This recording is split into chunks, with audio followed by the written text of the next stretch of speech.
ברוך אתה אדוני אלוהינו מלך העולם שהכל נהיה בדברו.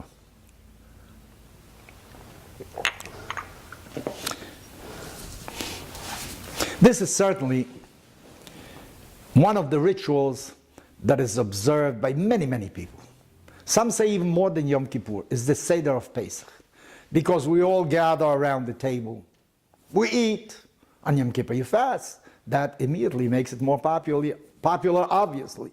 But there is a tremendous message in the festivity of Pesach. Freedom. And you know, the United States is based upon freedom. The Western world is based upon freedom. And we have to make sure that this freedom continues. So it is a very popular occasion. The Seder of Pesach, matzah, bitter herbs. We want to remember what happened in the past and make sure that we continue on the same path in the future also. No slavery. We are free people. Yet, when you read the Haggadah, there seems to be an overemphasis as to who is the one that took us out of Egypt. The author of the Haggadah says, Lo al yedei malach, not through an angel. Lo al yedei shaliach, not through an emissary. Ela hakadosh baruch hu, God himself took us out of Egypt.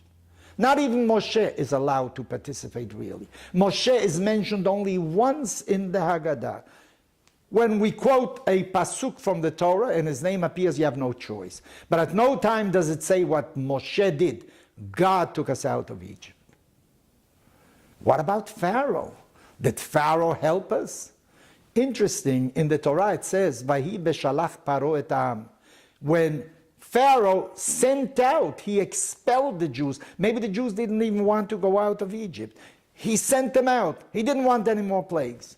But the Baal Haggadah insists, God took us out of Egypt. We don't owe a debt of gratitude to anybody for having gone out of Egypt. Even though our rabbis say, don't hate the Egyptians because they fed you. They gave you where to live for a number of years. Don't hate them. But on the other hand, we know that we are different from Egypt. Only God took us out from Egypt. We don't owe a debt of gratitude, as I say, to anybody for it. Why that attitude? Why is it only God? Because the idea was you have to make a rupture. You have to sever the Jewish people from what Egypt was. What was Egypt? Egypt was about death. They worshiped death. Why did they worship death? Well, we'll see in a moment. They also had slaves to do their work. This is what the Hebrews became. They put them all in Goshen, and when the time was ripe, they made slaves out of all of them in order to build the great edifices, the pyramids, God knows, and what our ancestors participated in building up Egypt. It was a society that depended upon slave labor. Now, why should I continue on living if I have to get up in the morning, work all day, barely be fed, till late hours in the day, totally tired, sleep to start another day like that. Monday is the same as Tuesday, Saturday is the same as Monday, Friday is the same as Wednesday. Every day the same life. Can I live like that? But they say, we promise you something else. You know, there's a world to come. After death, you will be rewarded.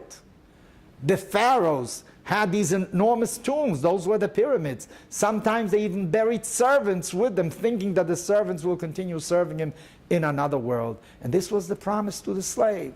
You know, your life is bitter now, but tomorrow there'll come a time where you will be rewarded in another world.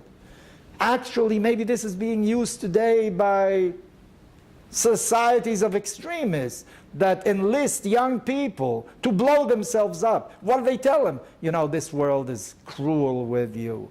They don't recognize you. They don't appreciate you, but we are sending you to another world where young girls will cater to all your desires. You'll live in a paradise. This world is hell for you, but you're going into something else. That is the ruse that is being used.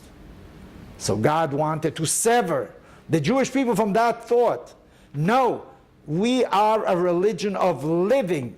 It is not in the other world. When I went to yeshiva, We used to sing the following, it was in Yiddish. Olam haba is a gute Sach. That means the world to come is a very good thing. Lernen Torah is a bessere Sach. But the study of Torah is even better. Imagine how you dare say something like that. Just to study Torah in this world is better than the entire world to come. Because the accent was going to be from now on, this world, you cannot be enslaved with a promise of some future that will never take place, with a fantasy. Today's conditions have to be livable, and our Torah is b'chai b'hem, and this is what is one of the meanings of the Exodus of Egypt.